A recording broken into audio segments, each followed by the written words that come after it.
Okay, let's dive into a really intriguing question that our source material today poses. Hmm. You have this country, Israel, built from the ground up, facing constant security challenges, really lacking traditional resources like, lots of land or easy access to regional markets. Right. Huge constraints. And yet, somehow, it's become this major global hub for technology and innovation, Yeah. attracting significant investment from people like Warren Buffett, companies like Intel, Cisco. How did that happen? It's a fascinating puzzle, isn't it? Hmm. And the sources we're unpacking today, they really tackle this head on. They're based on excerpts from the book Startup Nation, The Story of Israel's Economic Miracle. Right. And our goal here is to really go beyond the surface. We want to pull out the key stories, the cultural factors, the systemic elements. The why and the how. Exactly. That these sources highlight as the why and the how behind this whole phenomenon. And the reason we think this is valuable for you listening right now is that the insights aren't just about Israel. I mean, they're about how countries or even companies can turn problems into assets, Build resilience. build incredible resilience, embrace unconventional thinking. It's about how, different parts of society can really pitch in to foster innovation. So our mission is to help you quickly get a solid understanding of these ideas. Blame those aha moments, yeah, without getting totally lost in the weeds. Exactly. So where do the sources start? They Yeah. seem to jump right in with these almost counterintuitive success stories. They do. Stories that really showcase the unique mindset at play. Like the pitch for what became Better Place. Yes, the Car 2.0 vision from Shai Agassi. He was a successful Israeli executive at SAP. Okay. And the core problem he identified was the battery cost, just made electric cars too expensive for most people. Right. The biggest hurdle. And his solution, which the source calls simple as it was radical, was basically separate the cost of the battery from the car itself. Ah, so you're essentially paying for the battery like you'd pay for gas sort of as you go, or maybe leasing it. Is that the idea? Precisely. It just removed that massive upfront price barrier. Okay. But then the challenge becomes infrastructure, right? How do you charge or refuel, on the go? And this is where the complexity really came in. Yeah. He needed thousands of charging spots, battery swap stations. Like pit stocks for batteries? Kind of. And this whole smart grid to manage it all. It was a massive logistical puzzle. So how did the sources suggest they even thought about tackling logistics on that scale? Well, who better to manage incredibly complex logistics than, say, an ex-Israeli army general? Oh, okay. Makes sense. The sources point out they recruited one specifically for this, and they highlight specific Israeli advantages for this kind of project. Like what? Well, a societal awareness of the costs of oil dependence, for one, security, environment, Yeah, is deeply felt there. and Israelis being natural early adopters, leading in internet use, cell phone penetration early on, and the sheer concentration of engineers available. You need a lot of software people for something like this. And what's amazing, what the source points out, is that Israeli billionaire Aidan Ofer, Yeah. who had huge investments in both car manufacturing and oil. Right. You'd think he'd be against it. Exactly. He invested in Better Place. Yeah. That tells you something about the power of the vision, doesn't it? It really does. It's a powerful story. And there's another great anecdote, the story of Fraud Sciences. Oh yeah, the tiny startup taken on PayPal. Exactly. Shrekvet Sheikh's team, they had this incredibly simple idea. To beat online fraud, you just needed to distinguish good people and bad people on the web. Sounds simple, right? Deceptively simple, maybe. Yeah. So PayPal, this massive company, tons of PhDs working on fraud detection. Right. They give this small startup some transaction data on a Thursday just to test them out. Okay, what happens? By Sunday, Sheikh's emails back, basically, we're done. No way, by Sunday. Yeah. PayPal's engineers were stunned. This small team working faster with less complete data Got better results. produced more accurate results. They were 17% better on the transactions PayPal found most troublesome. Wow. The insight there, as the sources highlighted, it's pretty profound, isn't it? Totally. Sometimes a completely different perspective from a small, agile team can just radically outperform established systems, even big expert groups. It's not just about resources, it's the approach, it's the mindset. Exactly. And these stories, they connect to some core cultural traits the sources emphasize. All right, they do. One is this informality and a tolerance for challenging authority, what's often called chutzpah. Right. The chutzpah thing. Yeah, the sources note that even prominent politicians are widely known by nicknames like Lapid or Herzog. It's just common. which reflects a society where rank is maybe less rigid. It's less rigid, yeah. The anecdote about the American witnessing an Israeli meeting is perfect here. Oh, yeah, the shouting match? People shouting, red face, arguing intensely, and then the Israeli colleague just says, nothing. We reached some good conclusions. Right. Intense debate is seen as productive, not, disrespectful or undermining. It's just part of the process. It is. And this links to another unique attitude the sources describe. The attitude towards failure. Okay, how so? They talk about constructive failures or intelligent failures. There's this cultural tolerance, almost an encouragement for taking calculated risks. So if a venture doesn't work out? Entrepreneurs are often encouraged to try again. They're not, permanently stigmatized. It's not the end of the road. So the key insight here is that failure isn't an endpoint to be avoided at all costs. It's seen as maybe an expected, even necessary part of the process of innovation and growth. Exactly. As the Monitor Group study mentioned in the sources, entrepreneurs stimulate progress through failure.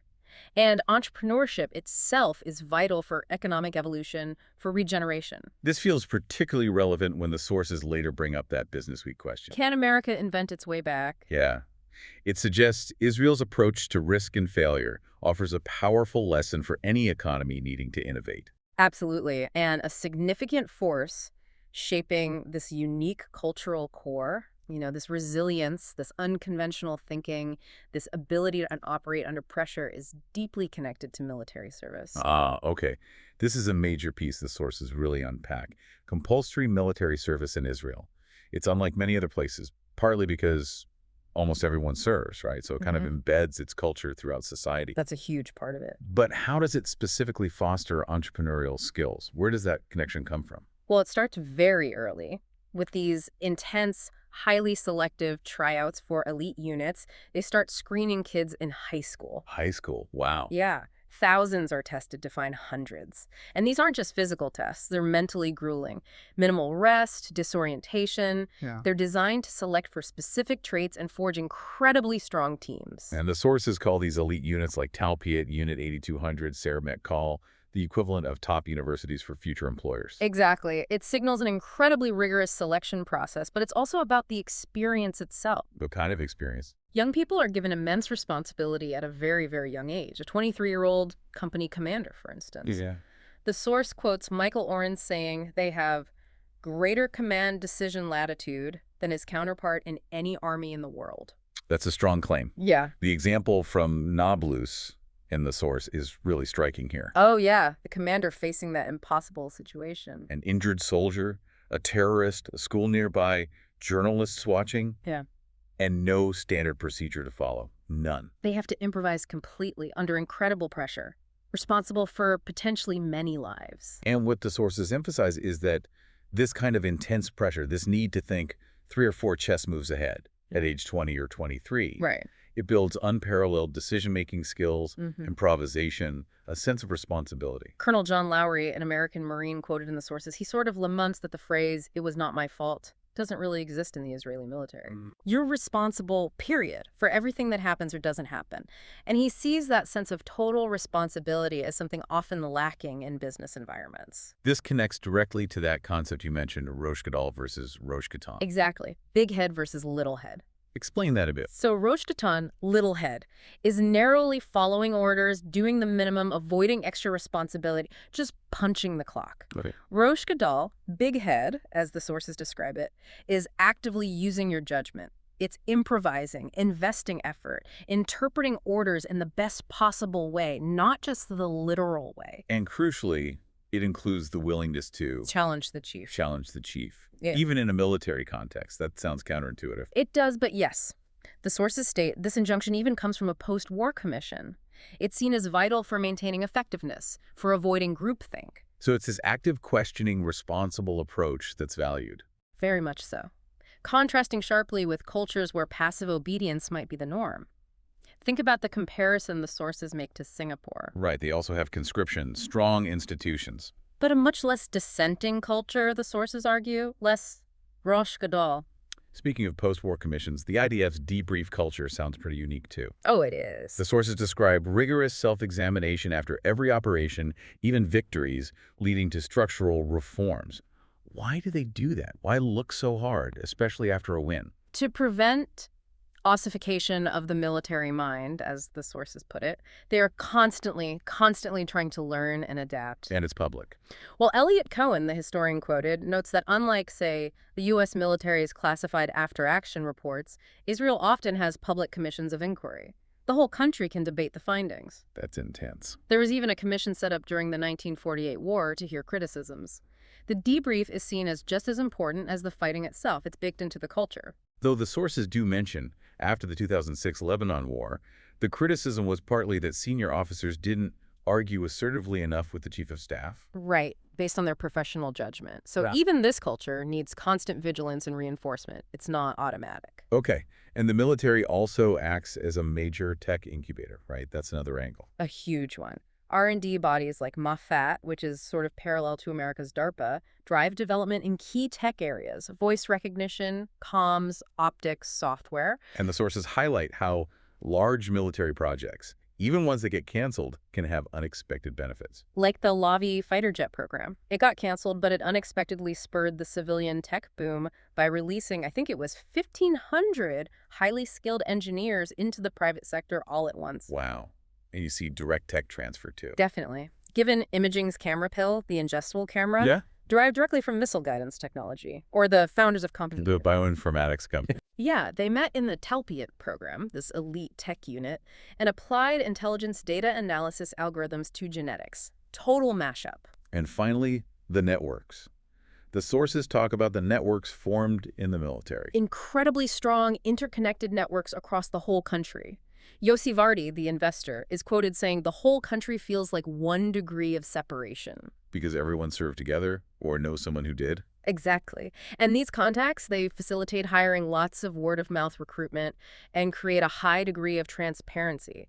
The sources say nobody can hide. So the argument is that jamming so many transformative experiences into young people, Responsibility, pressure, teamwork, tech exposure. it gives them this unique maturity, this ability to think on their feet, make decisions under pressure skills that are obviously highly valued in the business world, especially in startups. Hugely valuable. So, okay, we've talked about the cultural traits, heavily shaped by the military experience.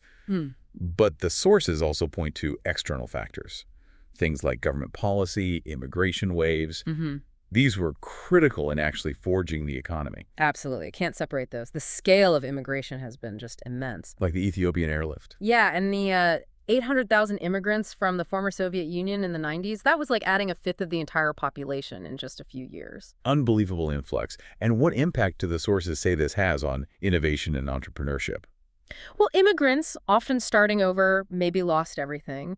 They bring a unique drive, a different perspective. Yeah. Venture capitalist Errol Margalit is quoted saying, "They don't see what you've got to lose, you see what you could win." There's this urgency, this ambition. A hunger. Maybe Exactly. Right. Plus, these waves brought tremendous talent: doctors, engineers, scientists, highly educated professionals, though, of course, assimilation presented huge challenges, too. And this connects to that idea from Annalise Saxenian, right? Brain circulation. The new Argonauts, yeah. Skilled Israelis who gain experience abroad, maybe in Silicon Valley. Like Michael Lawar at Cisco or Dov Froman at Intel. Exactly. They return and they catalyze growth, bring critical expertise, networks, ways of thinking back home. It's not just brain drain, it's circulation. The government's role evolved too, didn't it? The sources talk about the early days being very hands-on. Very. Like Shimon Peres and Al Schwimmer basically dreaming up the aeronautics industry in the 50s with minimal resources. Even resorting to smuggling parts and copying blueprints when they face embargoes. Real scrappy entrepreneurial government action, in a way.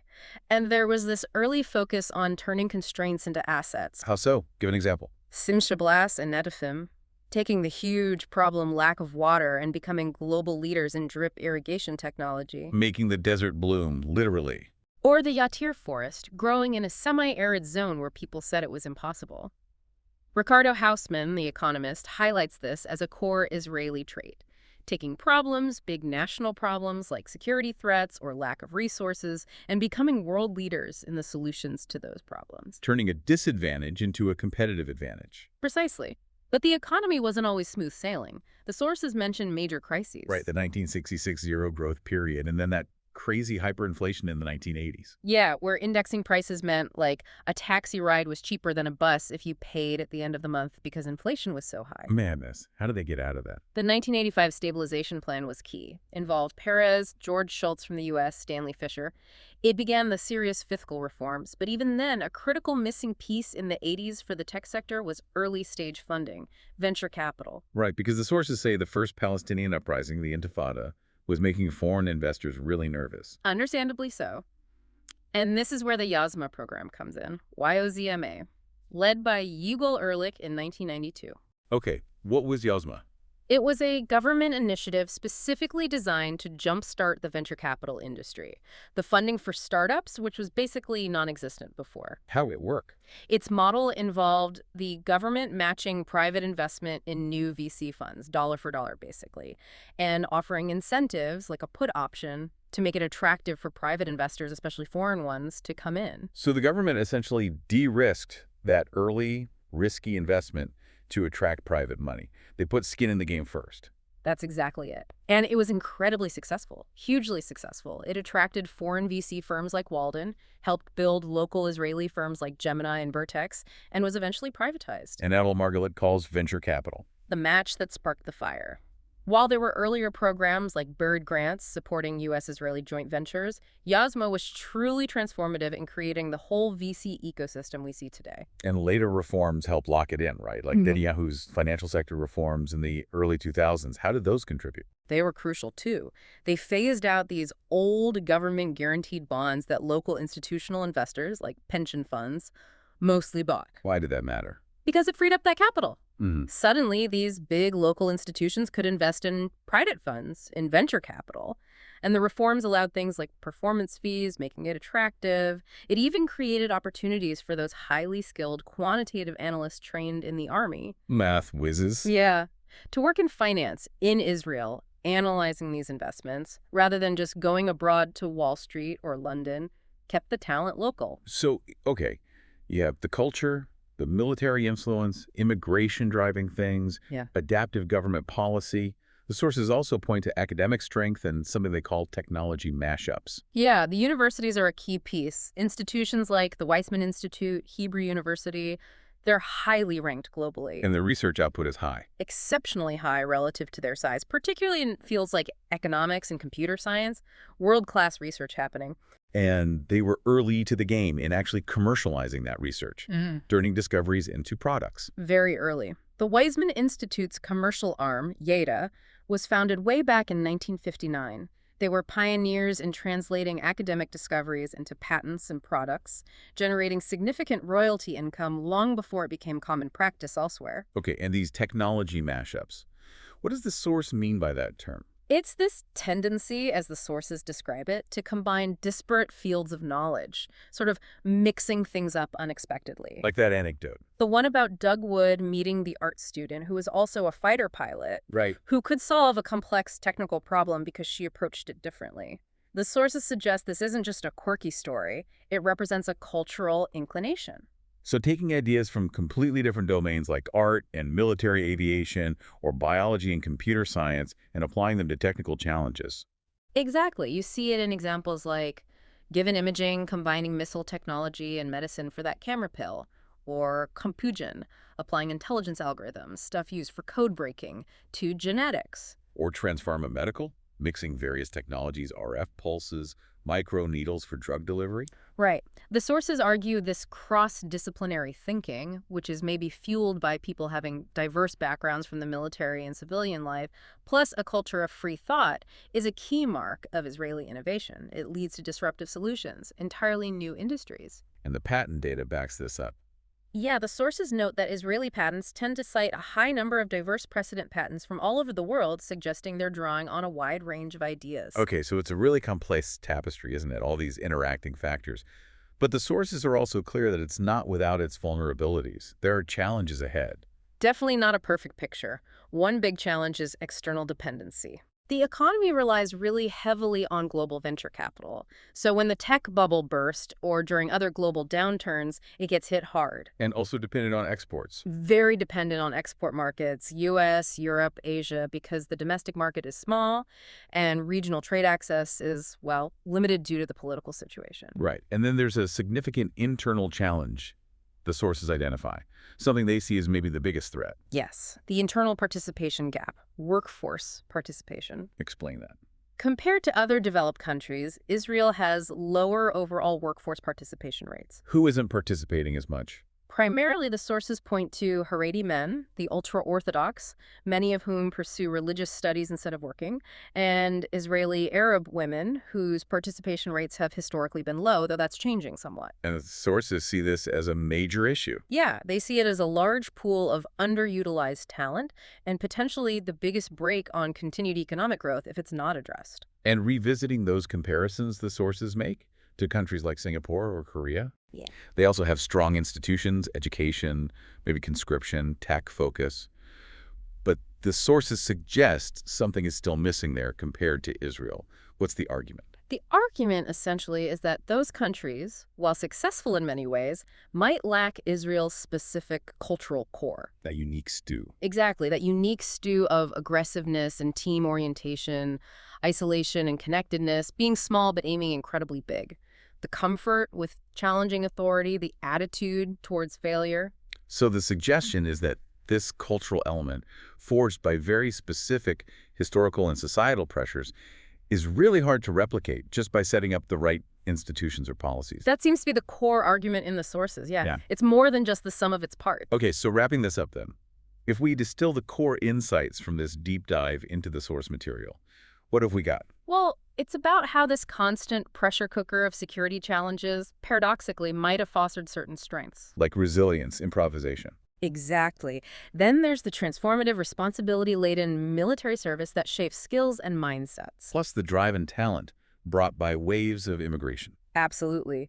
And adaptive government policies like YOSMA catalyzing the VC scene or the financial reforms later on. Don't forget the strong academics and that mashup culture. Right. And underpinning it all, this unique culture that embraces debate, accepts constructive failure, and encourages people to challenge assumptions and combine ideas from different fields. It all intertwines. It really powerfully shows, doesn't it, how resilience and innovation can emerge from the most unlikely, constrained circumstances. It does, and it highlights that these cultural factors, things like being given real responsibility early on, a willingness to question things, they might be just as crucial, maybe even more so, than just having lots of funding or formal education systems in place. It's a really compelling story with lessons that clearly go far beyond just one country. And so, based on the source's emphasis on adaptation, on turning problems into assets, and that really rigorous critical self-examination process like those IDF debriefs, here's a thought for you, the listener, to consider. How can the challenges and diverse experiences in your own context, whether that's in your work, your community, your personal life, how can those be intentionally leveraged to foster innovation and resilience? Can you bring a little more of that chutzpah, maybe, or that rose-scuttle thinking to the problems you face?